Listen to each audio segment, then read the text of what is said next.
अगर आप अपने लाइफ में डिसीजन किसी के इन्फ्लुएंस में आके ले रहे हैं, स्पेशली वैसे डिसीजन जो आपकी लाइफ के सबसे इंपॉर्टेंट डिसीजन, मान लीजिए आपको किस फील्ड में जाना है, कहां आपका इंटरेस्ट है, आपको क्या करना है लाइफ में, आपको कहां शादी करनी है, आपका पार्टनर कैसा होगा, मतलब ये एग्जांपल है ऐसे इंपॉर्टेंट डिसीजन। अगर आप किसी के इन्फ्लुएंस में आके ले रहे हो, मतलब किसी ने बताया ये है, ये सही है, ये कर, और आपके अंदर की जो गट फीलिंग है वो कुछ और कहती है, तो बी अवेयर, ऐसा कभी मत करना।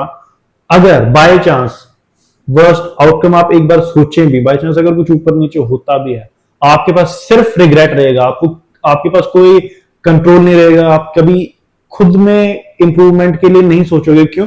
क्योंकि आपके अंदर वो बिटरनेस रहेगी कि उसने करवाया था, उसकी वजह से सब हुआ था, ये मेरी मर्जी नहीं थी। लेकिन जब आप कोई भी डिसीजन खुद के कंट्रोल में आके लेते हो कि हाँ ये मेरा डिसीजन था, बाय चांस अगर उसमें कुछ होता है तो वो आप कम से कम ऐसा सोचोगे कि मेरा डिसीजन था, अगर इसे सही करना है तो भी मैं करूंगा, अगर इसका कोई और सोल्यूशन निकालना है तो वो भी मैं ही कर सकता हूं, क्योंकि ये मेरा डिसीजन था। आप बिटर नहीं बनोगे, क्योंकि अगर आपने देखा होगा कि कहते हैं कि मेरे पल्ले ये बांध दी या ये बांध दिया, मेरा घर वालों की वजह से हो गया, उसने कहा था इसलिए हुआ, ये जो बिटरनेस है ना, ये इंसान को खाती है, सबसे बड़ा खाता है रिग्रेट, कि मेरी मर्जी नहीं थी लेकिन फिर भी ये हुआ।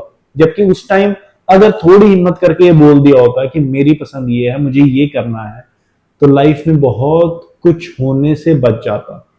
तो आप अगर ऐसे किसी फेज में आपको डिसीजन लेने, अगर आप कोई डिसीजन गलत ले चुके हो, उसके बारे में मत सोचिए, जो हो गया होना था आप उसका कुछ नहीं कर सकते। लेकिन अब आपके लेसन है, आप ये सोचो कि डिसीजन अगर आपको कोई लेना है तो आपको खुद के कंप्लीट खुद से पूछ के लेना है, ना कि किसी और के इन्फ्लुएंस में। जो आपके अंदर की आवाज कहती है कि हाँ ये करना है, ये सही है, वो कीजिए, बिना किसी डबल माइंड होके कीजिए कि नहीं नहीं ऐसा हो गया तो वैसा हो गया। देखिए पॉसिबिलिटी तो दोनों में सही है कि होने को कुछ भी हो सकता है, गारंटी किसी चीज की नहीं है, लेकिन एटलीस्ट उसमें आपके पास एक कंट्रोल है, एक फ्रीडम है कि आप कम से कम किसी और को तो नहीं कोसोगे, आप अपने ऊपर लेके चलोगे कि हाँ मेरा डिसीजन था, उस टाइम मैंने कुछ सोच के लिया था, तो ये मेरा डिसीजन है, इसमें किसी की कोई गलती नहीं है, तो सॉल्यूशन अगर निकालना है तो मैं निकालूंगा।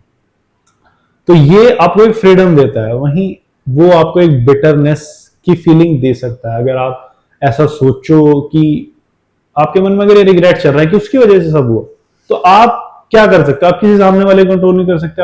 आपने दोष ऐसी चीज पे डाल दिया जो आपके कंट्रोल में नहीं थी और ना अभी है, तो आपके पास सिर्फ रिग्रेट रहेगा। तो आपको कभी ये रिग्रेट के साथ नहीं जीना। लाइफ है, अपने कंट्रोल में लीजिए, अपने अंदर आपका कॉन्फिडेंस, आपके अंदर इतने गट्स होने चाहिए, आपको ऐसा करना है। जरूरी है कि कोई डिसीजन अगर आपके पसंद का है तो समझाइए। अगर आपको ऐसा लगता है कि नहीं मानेंगे, ये सिर्फ आपके दिमाग का भ्रम है। अगर आपके पास एक लॉजिक है, आप चाहते हो कि हाँ मेरा एक्चुअल में इंटरेस्ट है, तो ऐसा नहीं हो सकता कि आप वो काम आप ना कर पाओ। तो बात है कि सिर्फ आपको ये समझना है, आपको ये बात लानी है कि हाँ ये मेरे लिए इंपॉर्टेंट है, मेरी लाइफ के लिए इंपॉर्टेंट है, तो इसका डिसीजन भी मैं ही लूंगा। तो अपने डिसीजन आप खुद लीजिए, कभी किसी और ऐसा कोई आउटकम मत ही रखिए कि आपको किसी और को कहना पड़े, किसी और को कुछ, किसी के ऊपर कुछ थोपना पड़े। तो अपनी लाइफ है, डिसीजन खुद लीजिए, आपके पास वो फ्रीडम रहेगी, आपके पास वो शांति रहेगी कि हाँ मेरा डिसीजन था, ये मेरी लाइफ है, तो इसका ठीक भी मैं ही कर सकता हूँ, और अगर अच्छा होता तो बल्ले बल्ले हो, तो बहुत ही अच्छी बात है। आप हमेशा एक रहोगे कि हाँ मेरा डिसीजन अच्छा था।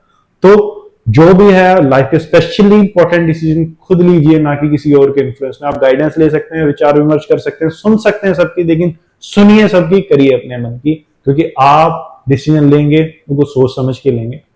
तो सबसे पहले भगवान का नाम लीजिए, और जो भी काम है खुद की मर्जी से कीजिए, आप लाइफ में हमेशा खुश रहेंगे। जैसे 3 इडियट में फरहान कहता था कि अब्बा मैं खुश रहूंगा, कम कमाऊंगा लेकिन खुश रहूंगा, बस वही काम है कि खुश रहना इंपॉर्टेंट है। आपकी लाइफ को कोई और कंट्रोल नहीं कर सकता, और आपको कोई ऐसा चांस देना भी नहीं है।